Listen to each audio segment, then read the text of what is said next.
자, 이렇게 해서 우리 앞에는 각하사유 11가지 중에서 2가지 관할 위반 등기하고 사건이 등기할 것이 아닌 경우에 등기를 봤습니다.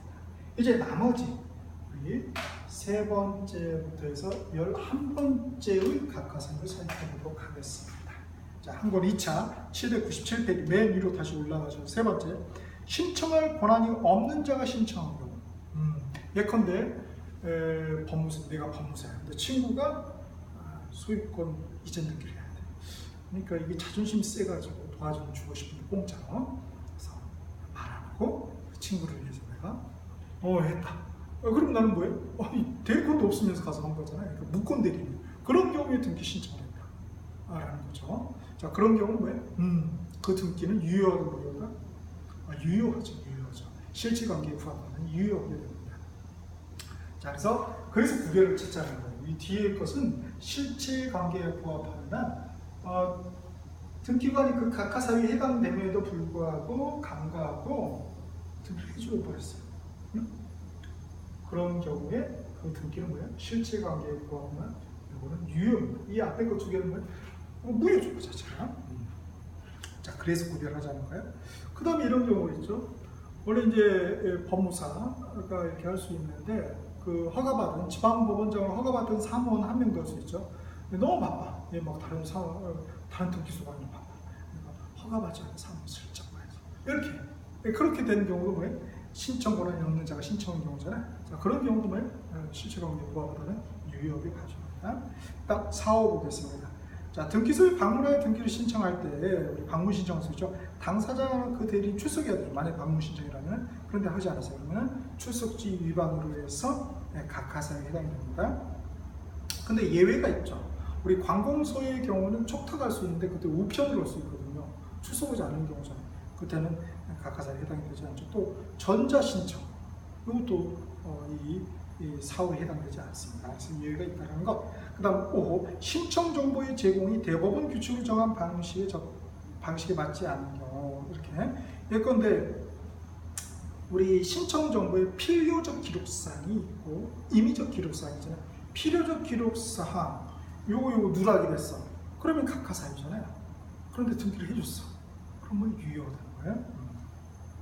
그리고 예컨대 그 등기 원인 증명 서면이 있죠. 등기 원인 증명 정보, 등기 원인 정보. 이게 쉽게 말해서 매매계약서 말하는 거예요. 다 연관이 되는 거예요. 그래서 같은 걸 하고 있는 거죠.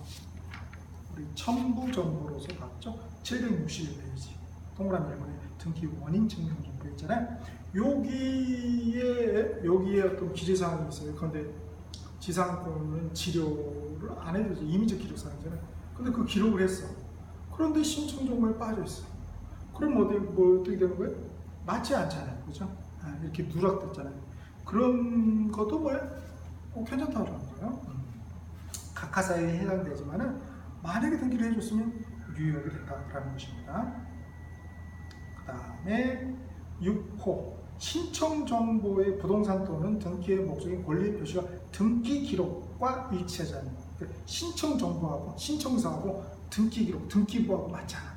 그런 경우도 각하사유에 해당이 되겠고요. 그 다음에 6, 7호 신청 정보의 등기 의무자 표시가 등기 기록과 일치하지 않은 경우. 그래요. 그런 경우는 각하사유. 그렇지만 일치하지 않아도 예외적으로, 다만 상속인 등 포괄 승계인이 등기 신청하는 경우는 비록 신청 정보의 등기 의무자 표시하고 등기 기록하고 일치하지 않아도 각하사유에 해당되지 않고 또 해준다는 거예요. 우리 대표적인 게 우리 상속인 등기가 거기에 해당이 되죠. 상속인 등기. 그러니까 아버님하고 말이죠. 이런 경우죠. 아버님이 매매계약처에 소유권 이전 등기를 해줘야 돼요. 그러면 아버님이 등기 의무자고 그 상대방이 등기 권리자가 되겠죠. 소유권 이전 등기에 있어서. 돌아가셔서 나한테 상속이 됐어요. 다시야. 그러면은 잘 보세요. 이 경우에 신청 정보의 등기 의무자 표시는 뭘로 되어 있겠어요? 이 다시로 되어 있을 거 아니에요? 그런데 등기 기록에는 여전히 누구로 되어 있어요? 갑으로 되어 있어요. 일치하지 않잖아요. 그런데 여기서 이 앞으로 이 소유권 이전 등기, 이 소유권 이전 등기는 뭐라고 해요? 상속인 등기라는 거죠. 요거 각하사유가 아니다라는 거예요. 원래는 각하사유지만 이런 경우는 각하사유에 해당되지 않는다라는 거예요. 각하시켜서는 안 되죠. 자, 그리고 참고적으로요. 이걸 생략하고 여기서 여기 앞으로 돌아가시는 원래 갑에서 갑다시 앞으로 소유권 이전 등기를 해야 되죠. 그렇죠? 요거 우리가 상속 등기라 인자를 빼고 자, 그런 다음에 이렇게 해야 되는데 이거 너무 번거롭잖아요. 그래서 바로 다이렉트를 하는 등기를 상속이 등기라고 합니다. 자, 그런 경우는 각사유가 아니다. 그 다음 8호 신청 정보와 등기 원인을 증명하는 정보가 일치하지 않은 경우. 그렇죠? 그런데 신청 정보에는 뭐라고 쓰냐면은 우리 그 등기 원인을 매매라고 기록했어요. 매매라고. 그런데 등기 원인 증명 정보는 뭐예요? 매매가 아닌 증여 계약서를 가져온 거예요. 통정의 은닉행위가 있는 거죠. 자, 그런 경우 각하사유에 해당이 되지만은 했다. 그럼 뭐예요? 우리 등기 유효권을 완화해서 또 배웠잖아요. 그게 또 그대로 복속되는 것입니다. 그 다음 9호 등기에 필요한 첨부 정보를 제공하지 않은 경우. 그런데 인감증명을 내가 제공하지 않았어. 각하사유죠. 그렇지만 해줬다. 등기관이. 그럼 유효하게 된다는 거죠. 그 다음에 인감증명 위조해서 이렇게 했다. 그럼 제출하지 않은 경우로서 사실 이 경우에 똑같이 첨부적으로 제공하지 않은 경우에 해당이 돼서 각하사유 되죠. 그 다음 10호 보겠습니다. 역시 돈 공짜 없죠. 수수료. 그 다음에 11호. 자, 이거는 신청 정보 또는 등기 기록, 등기부하고 거기에 부동산 표시하고 대장에 우리 부동산 표시가 일치하지 않는 것도 각하사유에 해당이 됩니다. 자, 그래서 우리가 등기에 신청이 치는 각하사유를 11가지로 구별했는데 그 이유는 뭐다? 바로 798페이지에 표가 증명을 하고 있죠. 자, 798페이지 보겠습니다. 자, 각하사유 간과 등기에다가 파란펜으로 붙였자. 자, 각하사유 1번하고 2번을 간과하고 등기의 효력은 어떻게 됩니까? 무효입니다. 그러나 나머지 3호부터 10회 그 외에는 3호부터 11호를 간과하고 격려한 완료된 등기의 효력은 유효입니다. 물론 실체관계에 부합하다는 걸 전제로 해서요. 당연히 실체관계에 부합하지 않으면 무효겠죠. 그러나 실체관계에 부합하다면 유효하다고요. 그 다음에 직권 말소 대상이 됩니다. 1호, 2호 경우는 등기관이 직권을 말소해야 돼요. 그러나 나머지는 직권 말소 대상이 아니죠. 그래서 앞에 우리 개시에서 신청과 직권, 그래서 이 직권이 중요하다고 그랬는데요. 거기 연구를 또 여기서 복수보지 않습니까? 또 복수보는 게 계속 복수보는 것밖에 없어요. 자, 어디를 펴보시냐면은 750페이지 보세요. 그 말소 등기, 관할 위반 사건이 등장할 것이 아닌 경우 나오잖아요. 그러나 그 외에는 뭐 직권 말소 대상이 아니다. 그 다음에 또 이신청하고 연결해서 이신청 대상이 가능합니다. 1번, 2번은 가능하지만 나머지는 안 된다는 거. 자, 이렇게 바꾸고, 자, 이렇게 해서 이제 각하사유 총 11가지를 모두 봤습니다. 자, 그러면은 기출을 통해서 한번 또 정리해 볼까요? 362페이지 각하 중 23회, 24회, 그리고 26회, 그리고 27회, 28회 때 안 나왔어요. 각하를 무시했어요. 이거 혼나야 되죠. 그렇죠? 제가 볼 때는 29회 때 저는 반드시 출제된다고 생각합니다. 자, 그러면 대표 기출 문제는 363페이지 2번 문제를 보겠습니다. 요거하고 똑같은 형태로 해서 이번에는 연결형이 아니라 개수형 몇 개인가, 각하사유에 해당되는 것은 모두 몇 개인가 라고 개수형으로 출제될 가능성이 많겠습니다. 한번 가보죠.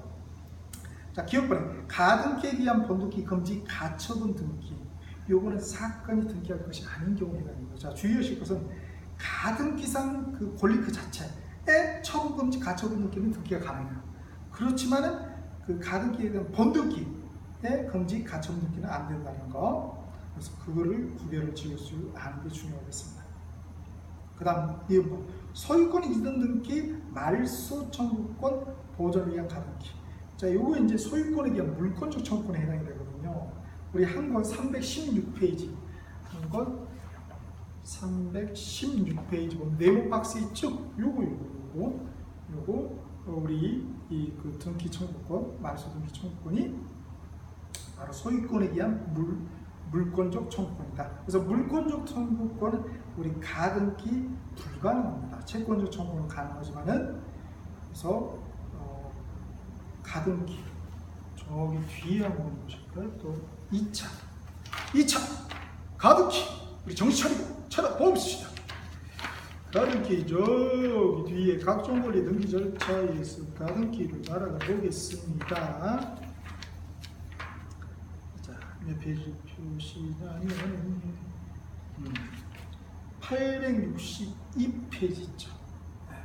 862페이지 거기에 보면은 대상 있지 않습니까? 그래서 보존할 청구권이 있는 경우가 가능하다. 더 쉽게 표현한 것은 우리 앞쪽에 있죠. 앞쪽에 822페이지, 요게 낫겠네요. 820페이지에 가등기 불가 가능 그 표가 있잖아요. 거기에 불가에 우리 보면은 뭐가 있어요? 5번째 물권적 청구권이죠. 요 등기 청구권이 소유권이나 물권적 청구권이라고 되는 거죠. 그 다음에 그래서 이것도 사건이 등기할 것이 아닌 경우에 해당됩니다. 디귿법, 저당권, 채권과 분리하면 안 되죠. 그래서 이것도 민법에 어긋나죠. 그래서 사건이 등기할 것이 아닌 경우에 해당되고요. 그 다음에 지분 소유권 보존 등기 안 된다고 그랬잖아요. 소유권 이전 등기는 가능하지만 역시 사건이 등기할 것이 아닌 경우, 그래서 모두가 다 사건이 등기할 것이 아닌 경우에 해당됩니다. 자, 이렇게 또 서로 이런 게 등기됐다고 할지라도 무효이고 또 등기관의 반려는 직권으로 말소하고 또 이의신청의 대상이 된다라는 것까지 확대해서 우리 정리를 해야 되겠습니다. 자, 그러면 각하를 한 문장으로 정리해 보겠습니다. 자, 각하 사유 중 관할 위반과 사건이 등기할 것이 아닌 경우를 간과한 등기는 무효이고 직권말소 이의신청 대상이지만 나머지 경우를 간과한 등기는 유효이고 직권말소 이의신청 대상이 아니다. 자, 이렇게 해서 가장 어떻게 보면 가장 중요한 실행에서 가장 중요한 점은 각하를 정리해 보았습니다.